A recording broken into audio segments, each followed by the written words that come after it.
Stepping aside just from the question of accounting standards and looking at the value of reporting and accounting within entities particularly, but also to other parties.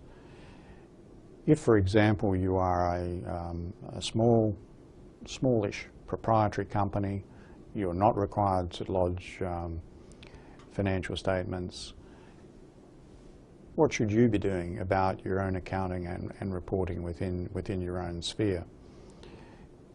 On the one hand, you could take a very simple view of this, that the corporation's law requires you to have adequate books and records, and a basic set of accounts every now and again will be part of complying with that requirement. And you might take the mentality that this is largely a tick-the-box compliance exercise that, if anything, is taking time away from the business. That's one mentality. I think the other mentality is to look at what we are trying to do in general purpose financial reporting and think about what can be learned from that and how useful it might be within a business. For example, financial instruments are thought to be a very complex part of general purpose financial reporting. And they can be. It is possible to have some very structured, difficult, sculptured circumstances in which determining the correct accounting is quite difficult. But the basics of that area are things that I think any business would need to think about. Every business will have financial instruments of some sort. They'll have receivables or payables, which are plain vanilla financial assets and liabilities, and the accounting for those is no different than you would be familiar with from the viewpoint of your mortgage on your own house. So there's nothing particularly complicated there. But as soon as you start to enter into other types of instruments, you really do need to pay attention. There is nothing to stop a small business actually holding almost inadvertently a derivative that could spell the end of the business. We've certainly seen examples of small entities with fairly exotic derivatives, sometimes blissfully ignorant of how exotic they are.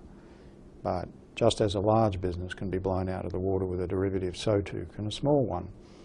So when you're managing a business, you need to understand how a derivative works, how you might actually become involved with one accidentally, and what you should be thinking about over time while you hold it. When I say that you can have these accidentally, one of the most common sources of derivatives are to be found in the small print of contracts, either for goods and services sold, or for financings received, or in the context of maybe acquiring another business. Quite often those sorts of clauses that constitute derivatives are actually sewn in by lawyers just to cover off on some unlikely prospects, and therefore they're not paid much attention. Well, at the other end of life in the large companies, those same sorts of clauses were the clauses behind why banks have got enormous problems with credit risk derivatives that previously were thought to be the source of a lot of money and no risk. They turned out to be anything but riskless. So there is something to be learned even at the most complex end of life.